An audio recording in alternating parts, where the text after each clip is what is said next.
वडोदरा शहर के प्रिया टॉकीज चौराहे से ये खबर सामने आई है, जहां पर आज सुबह एक सड़क हादसा पेश आया है। दरअसल एक कार चालक ने एक्टिवा सवार दंपत्ति को टक्कर दे दी थी, जिसकी वजह से एक्टिवा सवार दंपत्ति घायल हुआ, जिन्हें इलाज के लिए अस्पताल पहुंचाया गया। वैसे ये जो कार चालक है वो काफी तेज रफ्तार से कार चला रहा था, ऐसी जानकारी सामने आई है।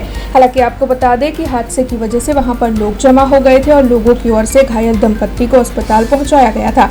लेकिन जो स्थानीय है उनका ये कहना है कि इतने बड़े चौराहे पर एक भी जगह पर डिवाइडर बनाए नहीं गए हैं, जिसकी वजह से वहां पर आए दिन हादसे पेश आते रहते हैं और लोग गंभीर तौर पर घायल होते हैं। यहां से काफी भारदारी वाहन भी गुजरते हैं, लेकिन उसके बावजूद भी प्रशासन यहां पर डिवाइडर बनाने को लेकर कोई भी सूद नहीं ले रहा है। तब बढ़ती जा रही इन घटनाओं के मद्देनजर क्या वडोदरा महानगर पालिका प्रशासन इस मामले में सूद लेगा, यहाँ पर डिवाइडर बनाएगा, यही सवाल लोगों के मन में बना हुआ है। साहेब प्रिया टॉकीज जे 4 रस्ता है त्या दिल्ली में एक एक्सिडेंट थाय छे। अमे रजूआतो करीने थाई जाय के तमे एक डिवाइडर नाना मूको जेथी करीने पब्लिक अमो नानो माणस मरी जाय छे, मजूरिया माणस, बाकी मोटा वाळा तो फूल स्पीड में जाय छे। आजथी 4 दिवस पहला भारत पेट्रोल पंप आगळ थयुं, ए बी एवढे पेलो डिवाइडर जो कर्युं, अमे त्या बी रजूआत करी पण कोई मूकवा तैयार नहीं साहेब। तो हमने तो एक ज वस्तु के पब्लिक मरवी जोईए भाई।